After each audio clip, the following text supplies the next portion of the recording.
Bismillahirrahmanirrahim. Assalamualaikum warahmatullahi wabarakatuh. Kita kali ini kedatangan laptop HP 14S dengan keluhan touchpadnya tidak berfungsi ya teman-teman ya. Sebelumnya kita cek dulu apakah laptop ini pernah dibongkar di tempat lain atau tidak. Oh, sepertinya aman sih. Lihatnya ya. Oke, kita akan lakukan untuk pengecekannya touchpadnya. Jadi untuk touchpad ini ada dua kemungkinan ya teman-teman, bisa dari software, kalau enggak dari hardwarenya. Kita yang pertama cek softwarenya dari drivernya, apakah terinstall atau tidak.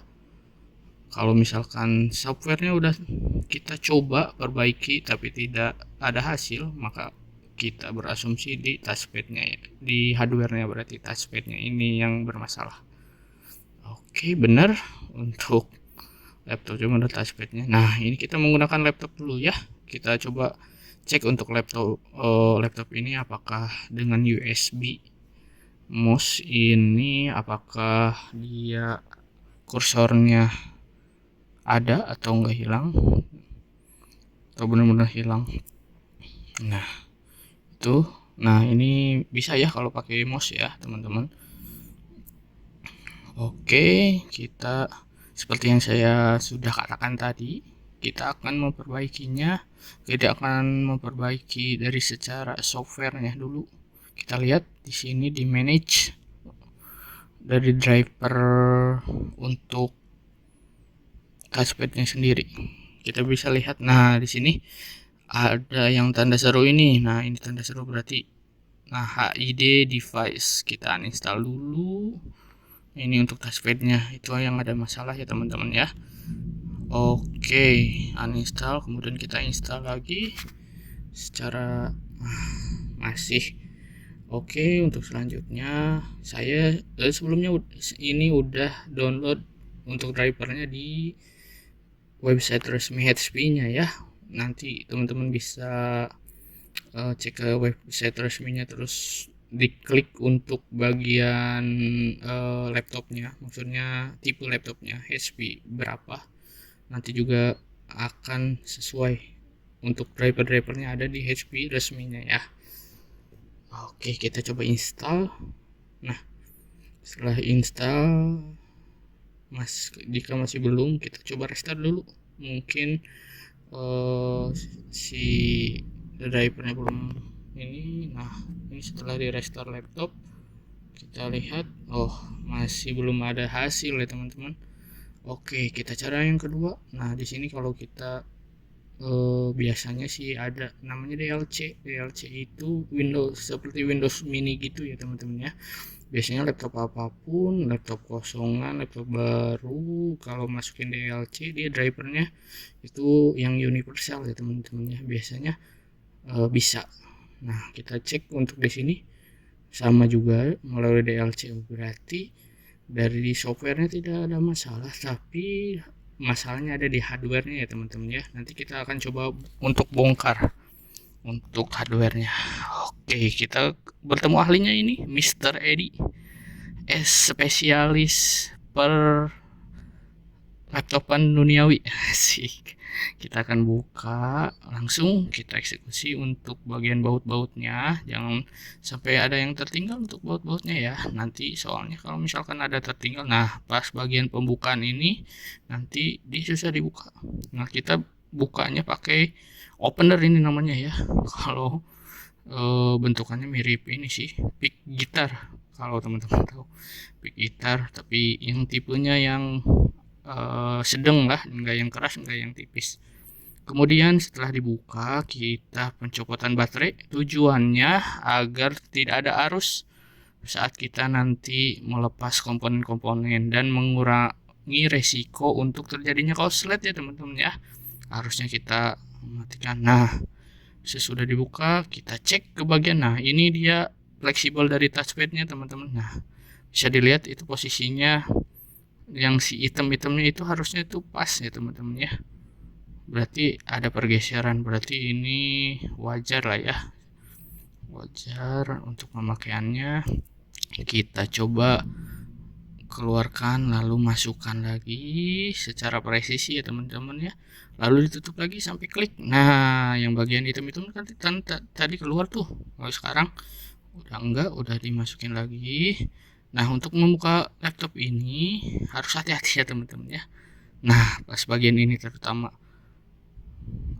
apabila tidak hati-hati engselnya nanti kena. Engsel itu yang buat buka tutup laptopnya.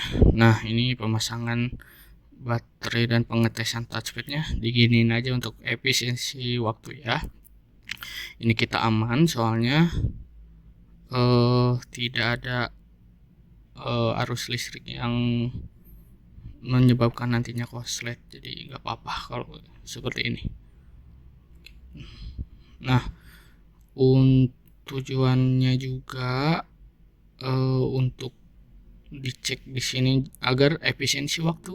Jadi misalkan kalau tidak berfungsi setelah dilakukan cara pertama tadi, masih touchpadnya tidak, itu berarti si fleksibelnya kita harus ganti. Tapi untuk laptop ini coba kita cek ya, sepertinya kalau misalkan udah oke berarti tidak ada pergantian apa-apa ya teman-teman ya.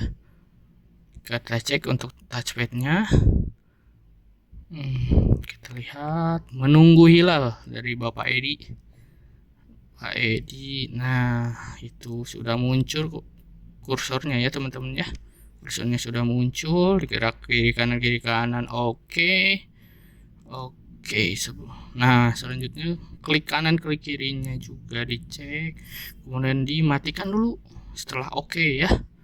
Nah untuk step selanjutnya, untuk di perintis ini servis touchpad ya, enggak servis touchpad aja, kita juga untuk kepuasan konsumen kita cek juga bagian kipasnya. Nah ini berpengaruh ke apa? Nah tadi kan di keluhan konsumennya ada mati, tiba-tiba mati, bisa saja overheat.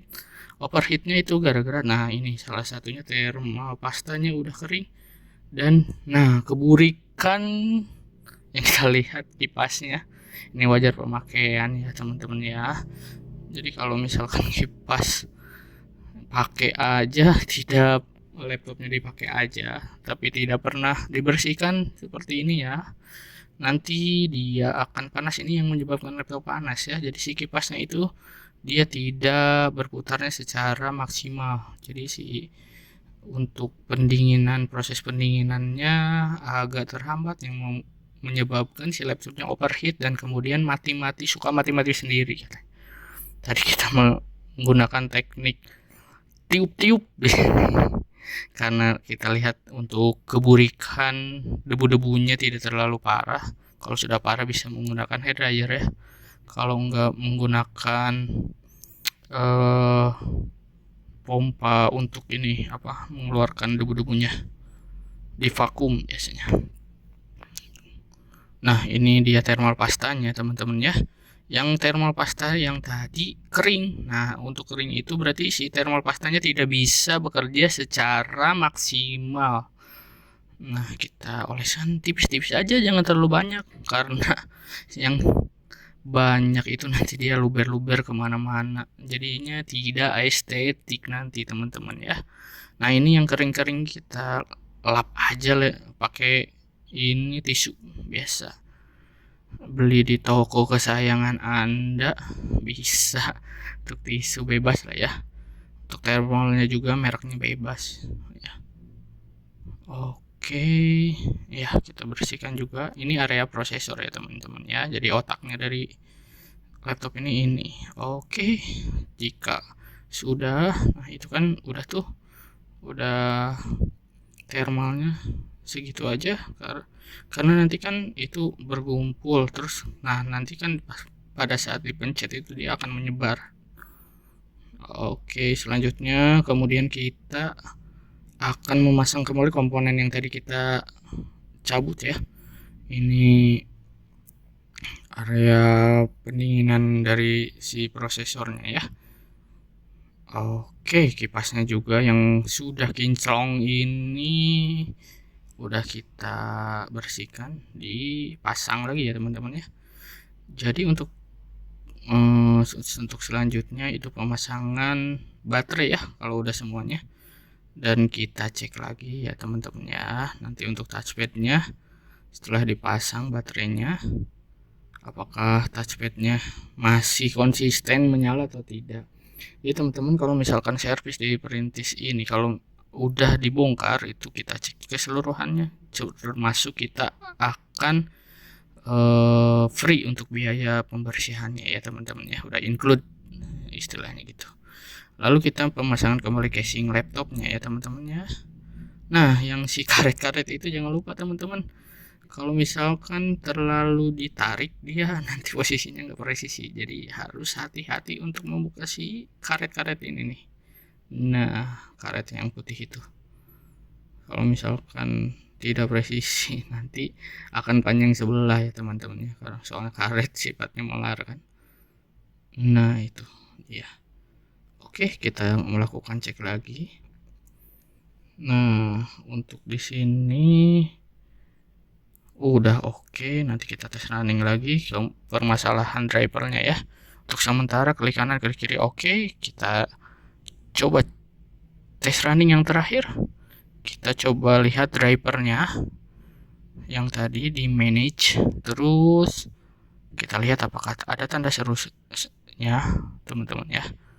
Oke, jika tidak ada maka kita akan konfirmasi untuk ke konsumennya ya, bahwa laptopnya udah beres dan bisa diambil ya teman-teman ya.